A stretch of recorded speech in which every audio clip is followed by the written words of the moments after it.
దీపావళి అయితే వచ్చేస్తుంది కదండి. మీ అందరికీ ఎంతో బాగా ఉపయోగపడే టిప్తో అయితే మీ ముందుకు వచ్చేసాను. దీపావళి పండగ రోజు మనం ఇంట్లోనే కాకుండా ఆరు బయట కూడా దీపాలు వెలిగిస్తాం కదండి. ముఖ్యంగా అప్పుడైతే ఈ టిప్ చాలా బాగా ఉపయోగపడుతుంది.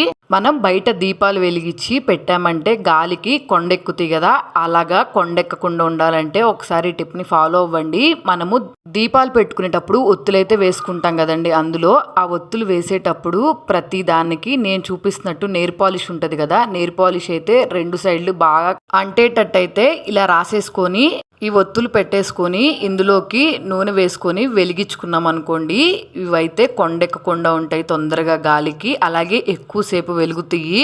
వెలిగినంతసేపు కూడా చాలా బ్రైట్గా నిండుగా అయితే కనిపిస్తుంది. ఒకసారి నేను చూపిస్తున్నాను చూడండి. ఇప్పుడు ఇందులోకి నూనె వేసేసుకొని ఒత్తులు కూడా వేసేసుకున్నాను. దీనికి చుట్టూ నెయిల్ పాలిష్ అయితే రాసుకున్నాను. నెయిల్ పాలిష్ రాసిన తర్వాత నూనెలో ముంచి ఒక 5 మినిట్స్ అలా వదిలేసి మనం తర్వాత ఇలా వెలిగించుకున్నాం అనుకోండి, చాలా ఫాస్ట్గా వెలుగుతాయి. అలాగే వెలిగినంతసేపు చాలా బ్రైట్గా ఉంటాయి కలర్. అలాగే గాలికి కొండెక్కకుండా దీపము ఎక్కువసేపు అయితే వెలుగుతుంది. ఒకసారి ట్రై చేయండి, ఎందుకంటే దీపావళికి చాలా బాగా ఉపయోగపడుతుంది. నచ్చితే సబ్స్క్రైబ్ చేసేసుకోండి.